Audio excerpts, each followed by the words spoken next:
two things. Number one, I was invited to come because there is interest in exploring the opportunity to perhaps reopen the refinery. And my general message was there's reason to be hopeful that it can be done. There are opportunities that I think need to be evaluated very carefully, and I think those evaluations will indicate that there's a case to be made for reopening it. There's a lot of opportunities, and for a lot of different reasons. A lot of things are changing in the environment, some not so good. Refining is somewhat in distress in general, but I think there's some things that can be done in Aruba that would put it in a very competitive or much more competitive posture than it is today. And I talked about a little of those, but I don't have any real concrete recommendations at this point. What I've told them is mainly it really needs to be studied very, very carefully, and indications are the results would probably be pretty good. Well, we talked about, excuse me, we talked about a couple of approaches, not the least of which was private equity, venture capital is one, and I think that is somewhat of a reasonable approach.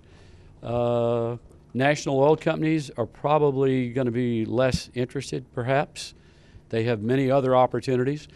And one of the things I said about Aruba was, Aruba's been, in the hands of major oil companies before, and they got out-competed for investment. Corporate investments are based on their corporate bottom line, not the bottom line of the refinery. The refinery may indicate it has a good chance to perform financially, but there may be another project in that company that can perform better. So guess what? Aruba doesn't get the money. And that's happened to Aruba. They've been out-competed. They were out-competed under Exxon. They were probably out-competed under Valero. They didn't get out-competed under Coastal because, we dealt with difficult circumstances and still operated and made big investments. I think you can find somebody like that again. It doesn't have to be a major oil company. Coastal was certainly not a major oil company, but it was a substantial company. And it also had a powerhouse behind it, which was Oscar Wyatt. He was a guy not to be denied. So, yeah, I think it's a tough job, but generally when something's tough, it requires determination. Determination can overcome an awful lot of toughness, and that's what it's going to take. Okay, what kind of refinery we have here? We have just an upgrader? You have some upgrading capability. Your delayed cokers are conversion and upgrading. They convert, the bottom of the barrel to something more marketable, but you don't take it the last step.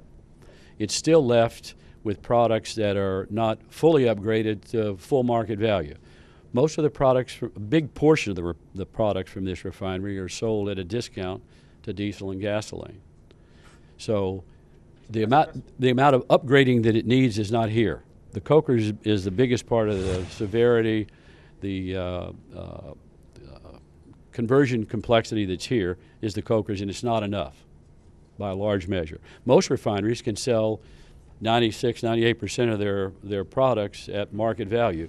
Aruba can't.